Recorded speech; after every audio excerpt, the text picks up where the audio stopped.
Hello dear students, welcome back. I, Akanksha Sharma, teacher at Madhura Sindhya Public School, wants to explain you part 3 of history, chapter 2. In this part, I'll be explaining you about the Rashtrakuta. If we talk in Sanskrit, the word Rashtra means territory and Kuta means chieftain. Rashtra means territory.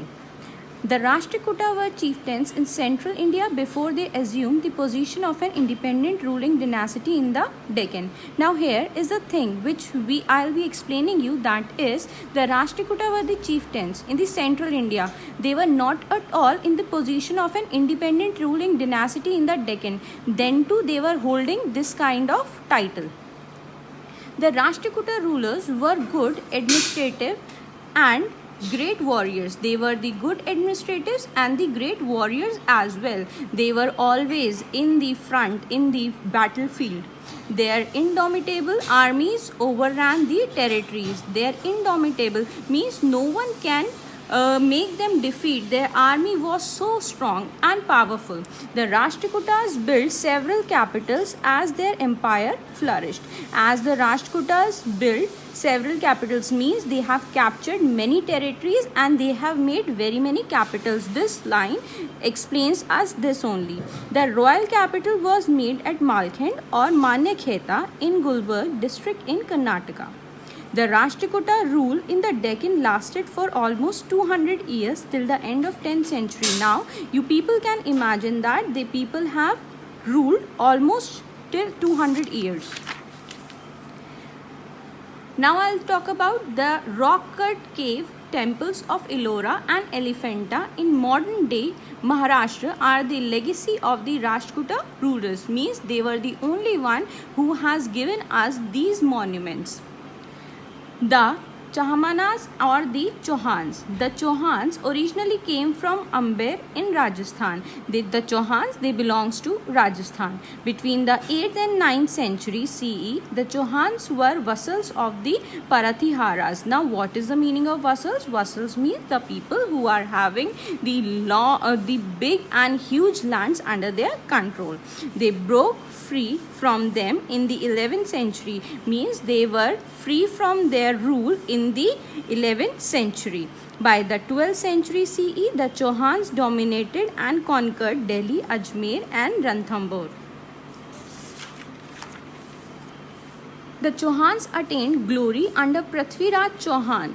We all are very familiar with the name Prithviraj Chauhan. He was the last Rajput king to sit on the throne of Delhi.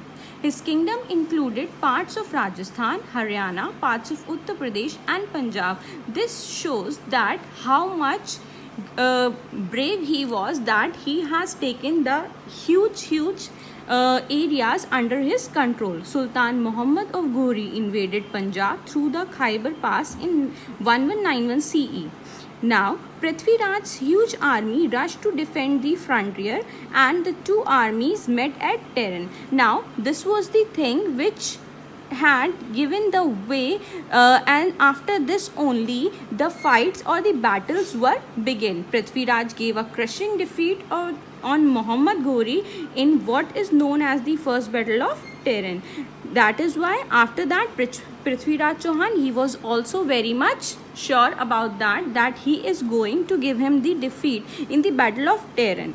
Muhammad Ghori reassembled his troops in 1192 CE and the two armies clashed again, which was known as the Second Battle of Tehran.